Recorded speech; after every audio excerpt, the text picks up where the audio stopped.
जय हिंद दोस्तों, आपका हार्दिक स्वागत है आपके अपने चैनल दयालु चिराग में। आपके लिए लेकर आए हैं दोस्तों करंट अफेयर के कुछ मोस्ट इंपोर्टेंट क्वेश्चन। और दोस्तों हमारे चैनल पर पहली बार आए हों तो चैनल को सब्सक्राइब कर लें, बेल आइकन प्रेस कर लें ताकि आने वाली क्लास का नोटिफिकेशन मिले आपको सबसे पहले। और दोस्तों क्लास अच्छी लगे तो अपने दोस्तों में ज़रूर शेयर करें। और इससे पहले की क्लास आपने ना देखी हो तो हमारे प्ले लिस्ट से जाकर इससे पहले की क्लास देख सकते हैं। और दोस्तों हमारे चैनल पर आपको सुबह 6 बजे करंट अफेयर के टॉप 15 क्वेश्चन मिल जाया करेंगे, तो दोस्तों हमारे चैनल को सब्सक्राइब कर लें। चलते हैं दोस्तों आज की क्लास के पहले प्रश्न की तरफ। जैसे कि दोस्तों आज की क्लास का पहला प्रश्न है, भारत किस राज्य में G20 एनर्जी ट्रांजिशन मिनिस्ट्रियल के साथ 14वीं स्वच्छ ऊर्जा मंत्री स्तरीय और 8वीं मिशन इनोवेशन मीटिंग की मेजबानी करेगा? तो दोस्तों यह किस राज्य में करेगा? तो दोस्तों यह करेगा गोवा में। यह गोवा में करेगा। तो दोस्तों इसका राइट आंसर हो जाता है ऑप्शन नंबर बी।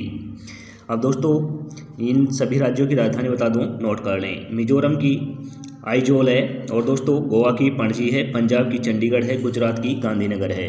अब चलते हैं अगले प्रश्न की ओर। जैसे कि दोस्तों अगला प्रश्न है, अद्यतन नियमों के अनुसार कौन सी संस्था प्रधानमंत्री की सुरक्षा जिम्मेदारी की देखरेख करेगी? तो दोस्तों अद्यतन नियम के अनुसार प्रधानमंत्री जी की सुरक्षा कौन सी एजेंसी करेगी? तो दोस्तों यह करेगी भारतीय पुलिस सेवाएं। ये भारतीय पुलिस सेवाएं करेंगी। तो दोस्तों इसका राइट आंसर हो जाता है ऑप्शन नंबर ए। इम्पोर्टेंट है दोस्तों, नोट जरूर कर लें। अब चलते हैं अगले प्रश्न की तरफ। जैसे कि दोस्तों अगला प्रश्न है, किस राज्य ने हाल ही में अरकू घाटी कॉफ़ी और काली मिर्च के लिए जैविक प्रमाणन प्राप्त किया है? तो दोस्तों यह किस राज्य ने किया है? यह किया है दोस्तों आंध्र प्रदेश ने। यह आंध्र प्रदेश ने किया है। तो दोस्तों इसका राइट आंसर हो जाता है ऑप्शन नंबर सी।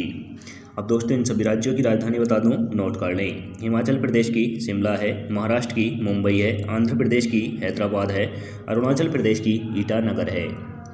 अब चलते हैं अगले प्रश्न की तरफ। जैसे कि दोस्तों अगला प्रश्न है, पशुधन के मेडिकल रिकॉर्ड के कंप्यूटरीकरण के लिए ई गवर्नेंस के लिए किस विभाग को स्कॉच सिल्वर अवार्ड 2023 प्राप्त हुआ? तो दोस्तों यह किसे हुआ है? तो दोस्तों यह हुआ है पशुपालन और मत्स्य पालन विभाग चंडीगढ़ के लिए। तो दोस्तों इसका राइट आंसर हो जाता है option number B. Option number B is right answer.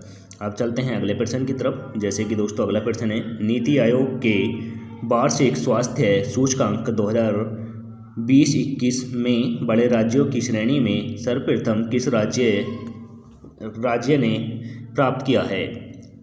तो दोस्तों यह क्या है? केरल ने।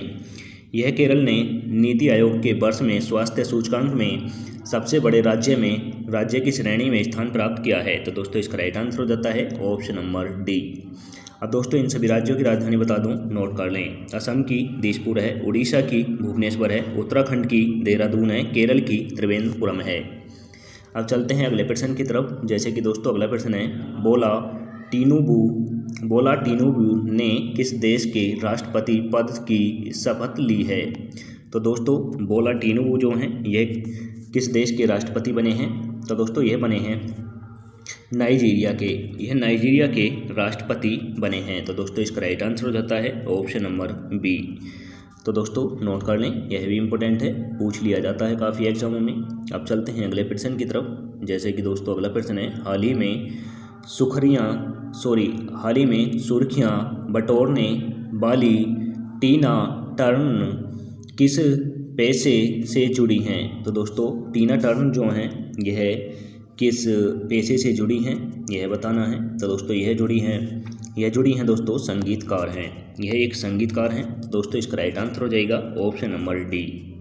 अब चलते हैं अगले प्रश्न की तरफ। जैसे कि दोस्तों अगला प्रश्न है, 50 करोड़ रुपए से अधिक की ऋण चूक को दूर करने के लिए नई डिजिटल रिपोर्टिंग और संचार प्रणाली के तहत कौन सी संस्था बैंकों के साथ संबंध करेगी? तो दोस्तों 50 करोड़ से अधिक जो ऋण देगी वह कौन सी संस्था बैंकों को ऋण देने में समर्थ करेगी? तो दोस्तों यह करेगी केंद्रीय आर्थिक खुफिया ब्यूरो। केंद्रीय आर्थिक खुफिया ब्यूरो करेगी, यानी दोस्तों CIB करेगी। तो दोस्तों इसका राइट आंसर हो जाता है option number A. Option number A is right answer.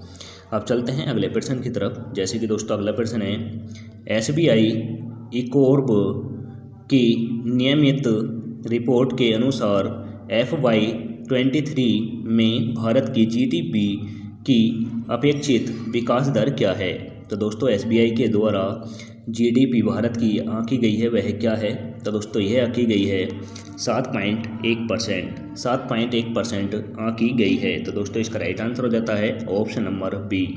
Option number B is right answer. अब चलते हैं दोस्तों अगले प्रश्न की तरफ। जैसे कि दोस्तों अगला प्रश्न है, 2023 के किस महीने के दौरान भारतीय अंतरिक्ष अनुसंधान संगठन के अध्यक्ष एस सोमनाथ ने चंद्रयान 3 के प्रक्षेपण की घोषणा की है? तो दोस्तों भारत चंद्रयान 3 को भेजने की तैयारी में है, और दोस्तों यह किस महीने में भेजा जाएगा? तो दोस्तों यह भेजा जाएगा जुलाई में। यह जुलाई में भेजा जाएगा। तो दोस्तों इसका राइट आंसर हो जाता है option number A. Very important question हो जाता है दोस्तों, स्टार लगाकर नोट करें। और दोस्तों हमारे भारतीय यानी इसरो के अध्यक्ष जो हैं एस सोमनाथ हैं, यह भी आप नोट कर लें। इसरो के अध्यक्ष एस सोमनाथ हैं, और इन्होंने घोषणा की है चंद्रयान 3 की प्रक्षेपण घोषणा जो की है, यह जुलाई में इसका परीक्षण किया जाएगा, यानी दोस्तों यह अंतरिक्ष में भेजा जाएगा। अब चलते हैं अगले प्रश्न की तरफ। जैसे कि दोस्तों अगला प्रश्न है, इंडियन क्लियरिंग कॉन्फ्रेंस लिमिटेड द्वारा किस बैंक को क्लियरिंग एंड सेटलमेंट बैंक के रूप में चुना है? तो दोस्तों यह किस बैंक को चुना है? यह चुना है दोस्तों इंडियन बैंक को। यह इंडियन बैंक को चुना है। तो दोस्तों इसका राइट आंसर हो जाता है ऑप्शन नंबर बी। अब चलते हैं अगले प्रश्न की तरफ। जैसे कि दोस्तों अगला प्रश्न है, महिलाओं के स्वास्थ्य के लिए अंतर्राष्ट्रीय कार्यवाही दिवस किस तारीख को मनाया जाता है? तो दोस्तों अंतर्राष्ट्रीय कार्यवाही दिवस महिलाओं के स्वास्थ्य को लेकर किस दिन मनाया जाता है? तो दोस्तों यह मनाया जाता है 28 मई को। यह 28 मई को मनाया जाता है। तो दोस्तों इसका राइट आंसर हो जाता है option number D. Option number D is right answer. अब चलते हैं अगले प्रश्न की तरफ। जैसे कि दोस्तों अगला प्रश्न है, विश्व स्वास्थ्य संगठन के बाहरी लेख परीक्षक के रूप में किसे चुना गया है? दोस्तों यह किसे चुना गया है? यह चुना गया है दोस्तों GC मुर्मू को। GC मुर्मू को चुना गया है। तो दोस्तों इसका right answer option number A हो जाता है। अब चलते हैं अगले प्रश्न की तरफ। जैसे कि दोस्तों अगला प्रश्न है, महाराष्ट्र सरकार के लिए मिसाइल एम्बेसडर के रूप में किसे नामित किया है? तो दोस्तों मिसाइल एम्बेसडर के रूप में किसे नामित किया है? तो दोस्तों यह क्या है? सचिन तेंदुलकर को। सचिन तेंदुलकर एक क्रिकेटर हैं और इन्हें मास्टर ब्लास्टर भी कहा जाता है। तो दोस्तों इसका राइट आंसर हो जाता है ऑप्शन नंबर ए। ये मिसाइल एम्बेसडर के रूप में नामित किए गए हैं।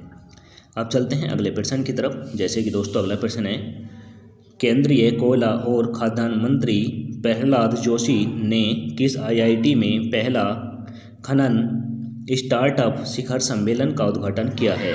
तो दोस्तों यह किस IIT में क्या है? तो दोस्तों यह क्या है? IIT बॉम्बे में। यह IIT बॉम्बे में प्रहलाद जोशी ने किया है। तो दोस्तों इसका राइट आंसर हो जाता है ऑप्शन नंबर ए। और दोस्तों एक इम्पोर्टेंट जानकारी और नोट कर लें, केंद्रीय कोयला और खाद्यान्न मंत्री जो हैं यह प्रहलाद जोशी हैं, यह भी आप नोट कर लें। अब चलते हैं अगले प्रश्न की तरफ। जैसे कि दोस्तों अगला प्रश्न है, कौन सा शहर कावेरी 2.0 वेब आधारित संपत्ति पंजीकरण एप्लीकेशन लॉन्च करने के लिए तैयार है? तो दोस्तों यह कौन है? तो दोस्तों यह कौन सा शहर है? तो दोस्तों यह शहर है बेंगलुरु। यह बेंगलुरु है। तो दोस्तों इसका राइट आंसर हो जाता है option number C. Option number C is right answer. अब चलते हैं अगले प्रश्न की तरफ। जैसे कि दोस्तों अगला प्रश्न है, विश्व पाचन स्वास्थ्य दिवस कब मनाया जाता है? तो दोस्तों विश्व पाचन स्वास्थ्य दिवस कब मनाया जाता है? यह मनाया जाता है 29 मई को। 29 मई को विश्व पाचन स्वास्थ्य दिवस मनाया जाता है। तो दोस्तों इसका right answer option number C हो जाएगा। अब चलते हैं अगले प्रश्न की तरफ। जैसे कि दोस्तों अगला प्रश्न है, भारतीय अंतरिक्ष अनुसंधान संगठन एक्स-रे पोलरीमीटर सैटेलाइट बनाने के लिए किस संस्थान के साथ सहयोग कर रहा है? तो दोस्तों यानी इसरो एक्सरे पोलरिमीटर सैटेलाइट बनाने के लिए किस संस्थान के साथ सहयोग यानी समझौता किया है? तो दोस्तों यह क्या है? रमन अनुसंधान संस्थान के द्वारा साथ किया है। तो दोस्तों इसका राइट आंसर हो जाता है option number C is right answer. अब चलते हैं अगले प्रश्न की तरफ। जैसे कि दोस्तों अगला प्रश्न है, कोलोराडो नदी किस देश से होकर बहती है? तो दोस्तों कोलोराडो नदी जो है यह किस देश से होकर बहती है? यह बहती है दोस्तों अमेरिका से। यह अमेरिका से होकर बहती है। तो दोस्तों इसका राइट आंसर हो जाता है option number A is right answer. अब चलते हैं दोस्तों आज की क्लास के लास्ट क्वेश्चन की तरफ। जैसे कि दोस्तों आज की क्लास का लास्ट क्वेश्चन है, किस देश ने अपना पहला वाणिज्यिक ग्रेड उपग्रह लॉन्च किया है? तो दोस्तों पहला वाणिज्यिक ग्रेड उपग्रह किस देश ने अपना लॉन्च किया है? तो दोस्तों यह क्या है? दक्षिण कोरिया ने किया है। तो दोस्तों इसका राइट आंसर होता है option number B is right answer. और दोस्तों आज की क्लास इसी के साथ समाप्त होती है। आपको क्लास कैसी लगी कमेंट करके ज़रूर बताएं। और दोस्तों क्लास अच्छी लगी हो तो अपने दोस्तों में ज़रूर शेयर करें। चैनल पर पहली बार आए हो तो दोस्तों चैनल को सब्सक्राइब कर लें, बेल आइकन प्रेस कर लें ताकि आने वाली क्लास का नोटिफिकेशन मिले आपको सबसे पहले। और दोस्तों हमारे टेलीग्राम चैनल का लिंक आपको डिस्क्रिप्शन में दे दिया जाएगा, वहाँ से जाकर आप PDF डाउनलोड कर सकते हैं। मिलते हैं दोस्तों नेक्स्ट क्लास के साथ। जय हिंद, वंदे मातरम।